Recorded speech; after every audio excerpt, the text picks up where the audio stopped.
go there. It doesn't work, right? But when they say, excuse me, I just don't feel ready. If I waited to do things till I felt ready, I wouldn't be here with you. Excuse me. Because feeling ready, you rarely feel ready. You feel ready after you do it over and over again. It's like confidence looks like tying your shoes, right? Once you've done enough times, you don't have to think about it. When I first went to drive a stick shift car, it was like, I do this and this, and I got to watch the rear view mirror too. Forget it, it'll never happen.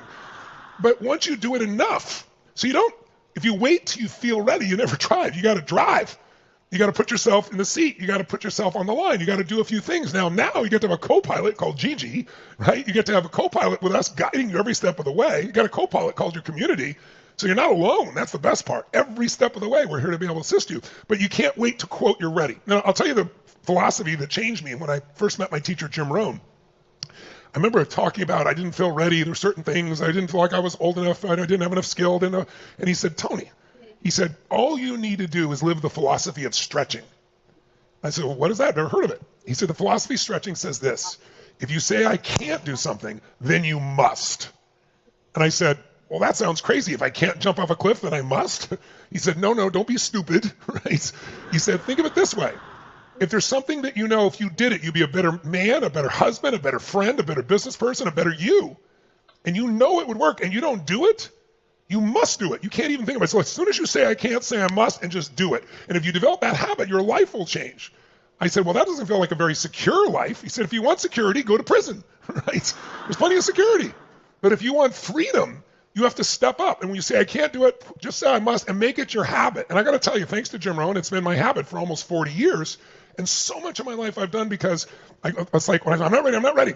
That means I'm ready. I don't know what to say. That means I don't know what to say. I just step into it. And the more you do that, my friends, the more you'll be blown away by how your brain and body will work together. It's kind of like, we know the only thing that stops us is fear. Like you got an opportunity today. This is our last day. This is your last chance. Do you want to be on the other side of, wishing and thinking about it and rationalizing why you didn't do it? Jim Rohn used to always tell me, he goes, there's excuses, you can call them reasons, right? And then there's results. The only way to get results is get rid of all your reasons, all your excuses, and just make yourself do it, because fear, the fear of failure, the fear of not knowing enough, the fear of not being enough, everybody has those feelings. When I travel the earth, I work with some of the most successful people on earth, multi-billionaires, children, guys in prison, people that are challenged, people that are successful.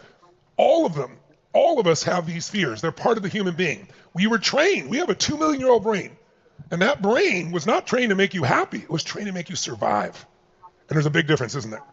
I mean, to survive doesn't take very much. But what makes us survive is this fear thing. It's like it's always looking for what could get us in trouble, what could cause a problem, where could we fail. But it was designed